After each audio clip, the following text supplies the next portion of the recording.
Bismillahirrahmanirrahim. Ustaz, mau kemana? Saya bilang, saya mau pergi ke Banjarnegara. Mau tanya Ustaz, tanya apa? Ini lagi ribut ini masalah nasab Ba'alawi dengan Wali Songo. Saya langsung skak mati. Ya, kalau main catur, teorinya Anatoly Karpov. Stop, jangan bicara itu lagi. Betul atau tidak? Kita ini tetap menghormati innal ulama warasatul anbiya. Kita hormati ulama, kita juga hormati para habaib. Sudah Pak, jangan terlalu banyak tanya. Apalagi saya orang dari kafir. Hormati dua-dua itu. Tidak yang berkelahi, sudah Anda usah perhatikan Imadudin, Imadodon, itu anak kan umurnya belum. Ilmu tanpa pengalaman bagaikan huruf yang mati.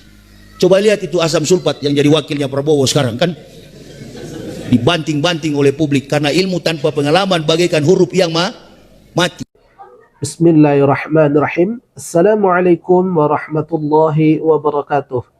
Alhamdulillahi rabbil alamin wassalatu wassalamu ala asyrafil hamdil mursalin wa ala alihi wa sahbihi ajma'in. Saudaraku yang beriman kepada Allah Subhanahu wa taala, kembali lagi berjumpa dengan channel kita Orang Surau. Semoga kita senantiasa diberikan kesehatan, dimudahkan rezeki dan selalu di dalam rahmatnya Allah Subhanahu wa taala. Baik saudaraku, seperti video yang telah kita saksikan, di mana di dalam video itu ada caption yang mengatakan bahwa wafatnya Buya Yahya Waladi ini adalah karena berseberangan dengan Kiai Imaduddin. Dan di dalam video itu memang Ustadz Yahya Waladi ini memang menyebut nama dari Kiai Imaduddin. Dan apakah benar bahwa meninggalnya Yahya Waladi ini berkaitan dengan sepemahamannya dengan Kiai Imaduddin? Kita ucapkan innalillahi wa inna ilaihi rajiun. Sungguhnya kita ini berasal dari Allah dan kepada Allah kita akan dikembalikan.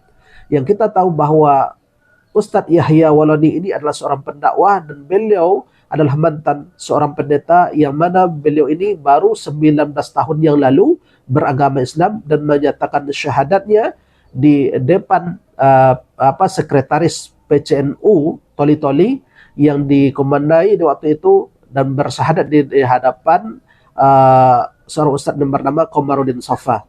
Saudaraku yang beriman kepada Allah Subhanahu wa taala, namun pada Jumat kemarin ketika beliau sedang menyampaikan khutbah, beliau dipanggil oleh Allah Subhanahu wa taala, yang mana ada dua reaksi umat ketika beliau wafat. Ada yang merasa kehilangan, kemudian juga ada yang merasa senang dengan meninggalnya beliau. Kalau kita lihat di antara yang senang itu ternyata juga ada dari kaum muslimin. Mari kita lihat komentar mereka seperti ini.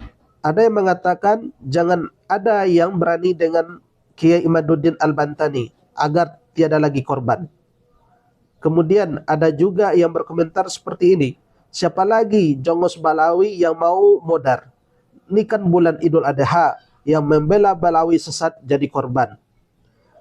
Kemudian kualat kan modar dah nyusul Gus, artinya menyusul Gus Auza'i ya, yang kemarin juga meninggal. Kemudian ada lagi yang berkomentar penghina Kiai Imad satu persatu tumbang. Yang berikutnya kira-kira siapa ya? Baharkah, Rizika, Hanifah, Taufik Asagafa atau siapa? Kemudian ada juga yang berkomentar satu demi satu pembela Balawi tumbang. Jangan macam-macam dengan keturunan Wali Songo Kiai Imaduddin yang nyambung kepada Rasulullah SAW. Inilah beberapa komentar dari sekian banyak komentar yang kita baca. Saudaraku yang beriman kepada Allah Subhanahu wa taala, banyak sekali komentar-komentar negatif yang dialamatkan kepada Ustadz Yahya Waladi, dan banyak juga dari kaum muslimin yang merasa prihatin, merasa kehilangan atas wafatnya beliau. Saudaraku yang beriman kepada Allah Subhanahu wa taala, mari kita simak apa yang disampaikan oleh Rasulullah sallallahu alaihi wasallam, "Ma min muslimin yamutu yaumal jumu'ati aw lailata jum'ati illa waqahu Allah azabal fitnatal qabri." Hadis riwayat Imam At-Tirmizi, hadis nomor 1074. Saudaraku yang beriman kepada Allah Subhanahu wa taala, di sini dijelaskan bahwa siapapun orang muslim yang wafat pada hari Jumat ataupun malam Jumat, kecuali Allah hindarkan dia dari azab kubur. Nah, kalau kita lihat apa yang dijelaskan oleh Hakimut At-Tirmizi di dalam Sarah As-Sudur halaman 150 bahwasanya orang yang wafat pada hari Jumat ataupun malam Jumat ini adalah indikasi kebahagiaan bagi mereka yang meninggal pada hari itu. Karena menurut beliau, karena pada hari Jumat itu pintu neraka ditutup, dan juga dijelaskan di situ bahwasanya di antara bentuk pembedaan antara kafir dan mukmin itu adalah mereka yang terhindar dari azab kubur. Kalau saudaraku yang beriman kepada Allah Subhanahu wa taala, kalau kita lihat bahwasanya Yahya Walani ini meninggal pada hari Jumat, ketika beliau menyampaikan khutbah, kemudian masih dalam suasana Idul Adha, ini adalah kemuliaan yang Allah berikan kepadanya, ya. Paling tidak kita bisa melihat dari hadis yang telah kita bacakan tadi, paling tidak beliau ini telah Allah tunjukkan, telah Allah tampakkan bahwa insya Allah beliau dalam kondisi husnul khatimah. Siapapun yang meninggal pada hari Jumat itu, maka Allah hindarkan dia dari azab kubur. Paling tidak kita mengambil poin di situ. Dan bagi kita yang menghujat, kita belum tentu akan mendapatkan kemuliaan seperti apa yang beliau dapatkan meninggal pada hari yang mulia, pada waktu yang mulia, pada tempat yang mulia, yakni di dalam masjid Allah Subhanahu wa taala, dalam rumahnya Allah Subhanahu wa taala. Kepada saudara-saudara kita yang mungkin beranggapan negatif kepada Ustaz Yahya Walani, mari kita simak apa yang disampaikan oleh Rasulullah SAW. La tasubbul amwat fa innahum qad afdu ila ma qaddamu. Hadis riwayat Imam Bukhari, hadis 1393.